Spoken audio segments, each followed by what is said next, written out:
Sam Amick, The Athletic. PJ, good seeing you. So, Been a minute. I'm used to that red jersey. Yeah. We were talking to Drew about, and you can relate, the playing two sides of the floor and how he's being asked to do a lot defensively. Coach wants him to be more aggressive offensively, but, you know, with defense being your specialty, just what needs to change there in game 3 collectively? I think it's making adjustments to how they're playing and what we like doing. A lot of time our game plan doesn't really change a whole lot, just tweaks. And from game in to game out, from every series, every game, is little tweaks we make that's a big difference. And it's going out and executing the stuff that, you know, we put in. They've shot the ball amazing. You gotta give them credit. They've really shot the ball well. Game 2, everybody else shot it well outside of Chris and Devin. So, you know, it's on us to be able to square the ball up, be physical, and really make it a little bit tougher. But, you know, for Drew, you know, playing both sides, we definitely need him to be more aggressive, as aggressive as possible, because when he's playing like that, it kind of unlocks everything else for our team. So, but he's capable of what he does. Next question is Steve.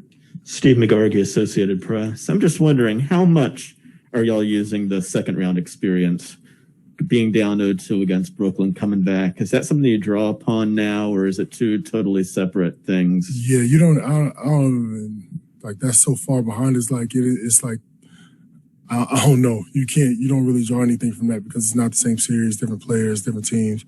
You know, further along, it's the finals, it's totally different. But as a team, I think it's just that mindset of, you know, knowing they took care of business at home, and now we're back home for 2, and now it's time for us to do the same. So in a sense, yeah, a little bit, but it's 2 totally different series. Go to Logan. Go ahead, Logan. What up, PJ? This is Logan Murdoch from The Ringer.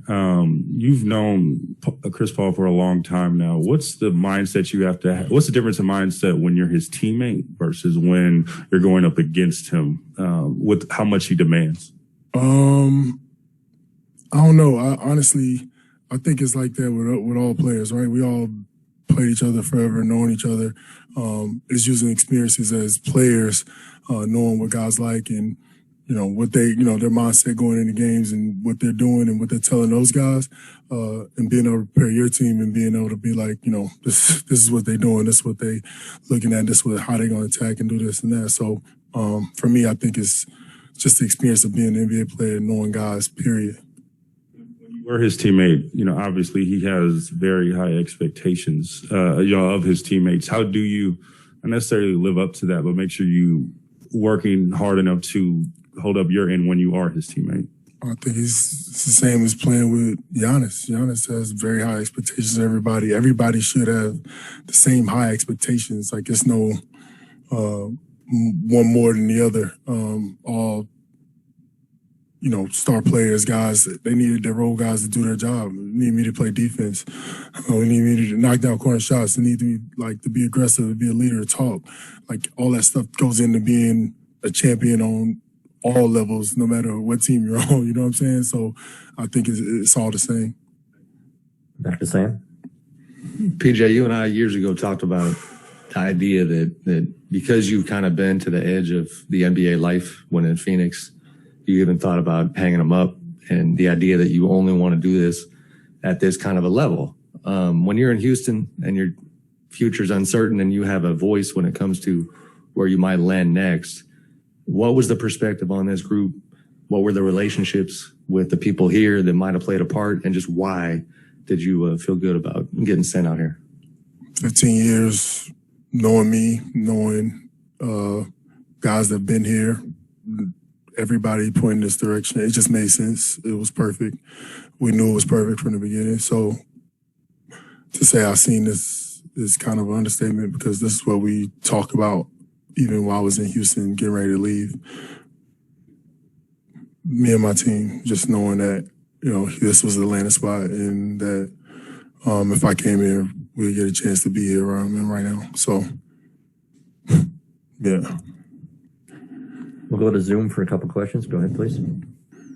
Next question is from Eduardo Vidal, followed by Davide. Hi, PJ, Eduardo Vidal for Hispanic Sports Media. Do you think in the last game the team made some unnecessary defensive helps that allowed Phoenix to get some open shots? Yeah, definitely. We had some shifts. Guys just trying to be active off the ball, trying to help a little bit with Devin and Chris coming off being aggressive. Guys just trying to show bodies and just said they did a good job knocking out shots. All the other guys, Jay Crowder, Bridges, they all did a really good job of making us pay when we helped. So it's definitely something that hurt us a little. Hi, PJ. This is Davide Chinellato with La Gazzetta in Italy. I have two separate questions for you. One is if you can take me back to your experience in Italy, and the other one is what makes Drew Holiday a good defender, a great defender, from a great defender to another. Drew Holiday is a good defender because he's relentless. He's always moving, always reading plays, sniffing plays out. His pursuit is incredible. He's probably, definitely is the best defender I've ever seen and been around. And it's just he's just naturally a good defender. And in Italy, I ate some really good food in Italy. I know that. The food was amazing and shopping, and I went shopping, so I spent a lot of money while I was there. That's the two things I remember most. And it was good basketball. The league was amazing. I had a great time. Thank you. Do we have one more question, Peter? Sure. The last question will be from Cassidy. Hey, PJ. What are you most proud of when it comes to how you've taken care of your body and the sacrifices you have made that has led you to this point in your career competing on this NBA Finals stage?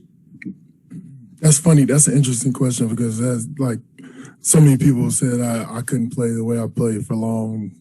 That was like the number one thing I heard every time. It's like contract time and stuff. It's like, oh, you can't do that for long. And so to be 15 years in and still be doing the same stuff and be the same me, it's kind of something I hang my hat on, being able to be me means a lot, and to be able to be on the stage and be able to keep doing that is amazing. So shout out to all my trainers and everybody that helps me stay together, I guess.